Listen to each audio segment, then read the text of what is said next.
मोहन नगर में एक बहुत बड़ा जंगल था। उसी जंगल में एक 100 साल पुरानी चुड़ैल रहा करती थी।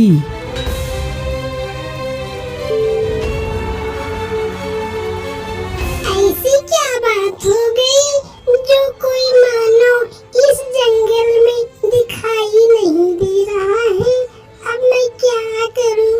मुझे बहुत जोरों से भूख भी लगी है और कोई मानव दिख भी नहीं रहा है।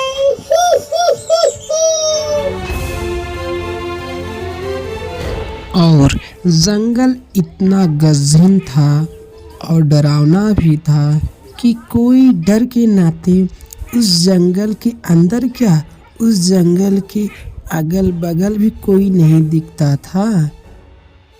इतना कहने के बाद चुड़ैल जाने लगती है। उसी गांव में एक घमंडी लड़का रहा करता था जो लकड़ी काटने का काम करता था। गांव के सभी लोग कहते हैं कि बगल वाली जंगल में चुड़ैल रहा करती है, लेकिन चुड़ैल मेरी क्या कर सकती है? मैं तो एक लकड़हारा हूँ। मैं तो आज लकड़ी काटने जाऊंगा और देखूंगा कि चुड़ैल मेरी क्या कर सकती है। इतना कहने के बाद लकड़हारा टंगारी उठाता है और उसी जंगल में जाने लगता है जिस जंगल में चुड़ैल रहा करती है।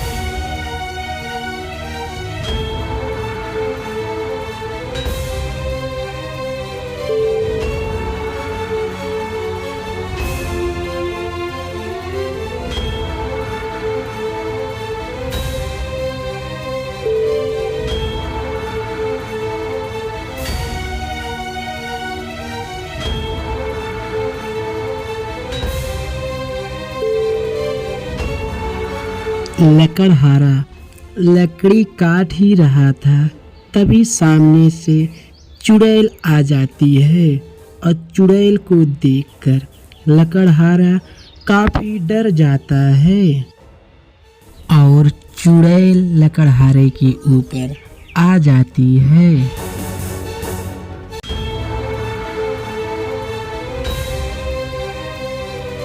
अब मैं गांव में जाकर सारे बच्चों का कलेजा निकाल कर खाऊंगी। इतना कहने के बाद चुड़ैल गांव में जाने लगती है।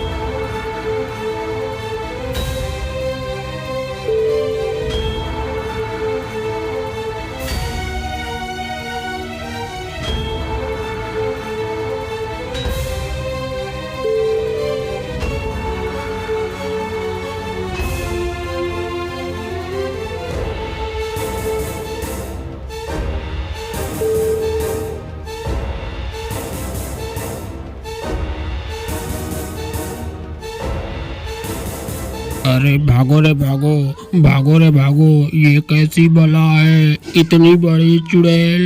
हे भगवान मेरी जान बचाओ, भागो रे भागो। इतना प्यारा मानव, इसका तो कलेजा और ही प्यारा होगा और मीठा भी होगा। आज तो खाकर मजा ही आ जाएगा। और चुड़ैल उसे गायब कर देती है, फिर वहां से जाने लगती है।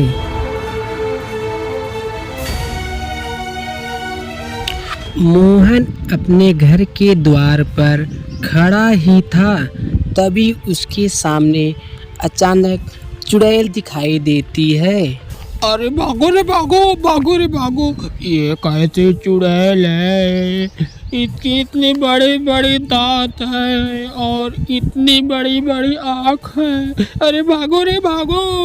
इतना कहने के बाद लड़का वहां से अपनी जान बचाकर भागने लगता है।